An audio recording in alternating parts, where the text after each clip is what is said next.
warahmatullahi wabarakatuh. Ala Rasulil Mustafa wa barakatuh.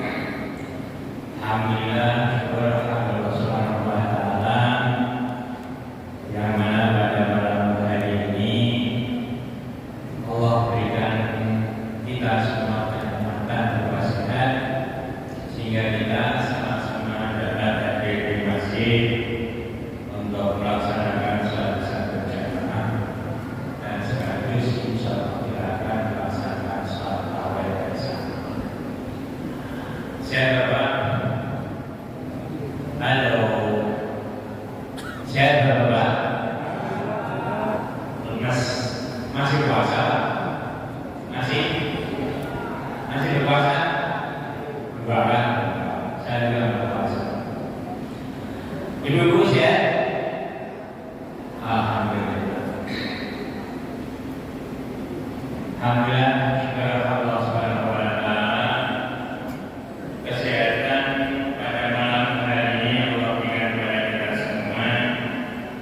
Kita dapat manfaatkan sebaik-baiknya. Hubungannya dengan tema malam hari ini adalah sabar dan syukur.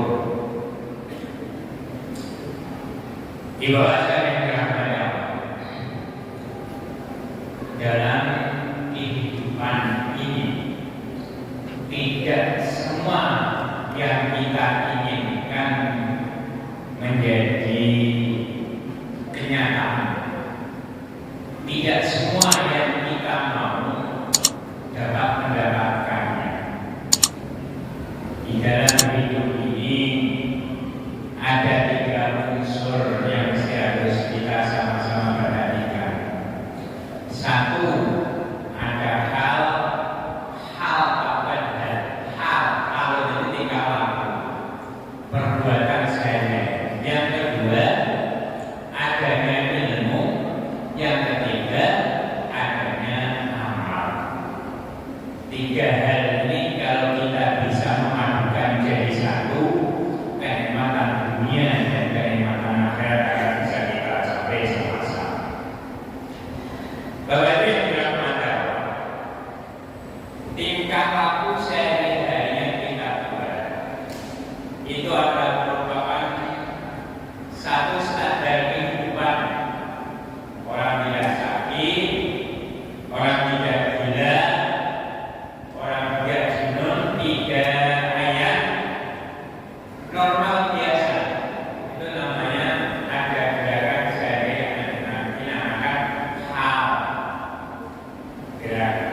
Yang kedua, kita akalnya sehat, maka dituntut untuk mempunyai ilmu. Dengan tingkah laku yang kita sehari-hari standarnya adalah melakukan hal-hal biasa, bisnis, ngajar, kemudian apa lagi, bertani, bertanam, berhubungan dengan orang lain. Itu semua dalam tingkah laku kita sehari yang standar. Tingkah laku itu kalau kita lakukan dengan ilmu, ya bagaimana kita berkawan, bagaimana kalau kita berbisnis, bagaimana kalau kita berkebun, dan lain sebagainya. Tentunya itu semua adalah merupakan kerjaan sehari-hari. Kalau kita lakukan dengan ilmu,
Keinginan kita ini adalah di satu negara yang punya aturan.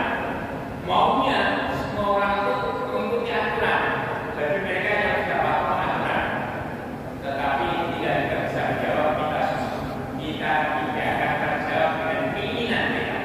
Makanya di awal saya sampaikan bahwa dunia itu tidak akan menjawab semua keinginan kita. Bahwa pengen orang itu tertib di jalan, bahwa ada tertib, tapi orang lain tidak. Dia sen kanan, belok ke kiri, dia lurus, sennya tetap jalan, dia belok ke kiri nggak mau sen, kita ingin gitu, kita sengit. Itulah kita butuh kesabaran. Itu salah satu contoh kecil Pak kesabaran itu. Yang sekarang ini lagi muncul. Zakat itu mau dijadikan untuk membiayai makan bergigas. Maka buat seluruh Indonesia berteriak, kita tidak akan memberikan itu. Padahal yang pemerintah itu. Kalau satu kelembagaan punya tugas dalam satu persoalan yang mesti harus dilakukan, itu kita harus setuju dan diangkat. Tapi dari orang lain juga mungkin tidak setuju dengan itu. Maka oleh karena itu, dalam kehidupan Pak setuju tidak setuju, kita kalau sudah ada pada satu koridor, pada satu jalan yang benar, maka itulah kita mesti harus lakukan. Yang lain memang atau tak memang itu silakan. Begitu juga kita dipaksa untuk pada orang lain gimana pada saat ini orang berpihak akan kebenaran, maka yang lain juga mempertahankan akan kejahatan mereka. Nah sebetulnya juga sedih, tapi itu harus terjadi. Bahwa saya yang Allah itu contoh-contoh kesabaran yang harus kita pelajari dan contoh-contoh kesabaran kita pelajari lebih banyak lagi sehingga kita mendapatkan kesabaran. Ibu dan bapak di rumah, suami dan istri tidak semuanya sama. Maka oleh karena itu juga bagian daripada kesabaran yang harus terus kita pelajari. Bahkan sampai nanti pun itu tidak mungkin akan bisa menyatukan kesamaan itu satu dengan yang lain. Maka oleh karena itu kesabaran harus kita pelajari dengan baik sehingga kita akan bisa mendapatkan kesyukuran. Syukur itu tidak ada dengan baca alhamdulillah wasyukru lillah, melainkan syukur itu juga harus kita praktekkan. Apa syukur? Ijrul Allah fi mardhatillah. Gerakan-gerakan yang kita temui yang menuju diridhai oleh Allah Subhanahu wa taala. Bapak sekalian dirahmati Allah, inilah tuntun sikap yang mungkin insya Allah juga ada dengan kalimat sahabat dan syukur didasari dengan pengetahuan, maka akan muncul amal yang disebut amal soleh. Ketika amal selanjutnya amal soleh, pastikan bahwa pastinya amal soleh itu akan berbahagia di dunia dan juga akan menerangkan kita surganya Allah Subhanahu wa taala. Amin ya rabbal alamin. Mudah-mudahan Allah senantiasa memberikan hari ini kelapangan sehingga kita nanti diberikan kesenangan yang terima kasih.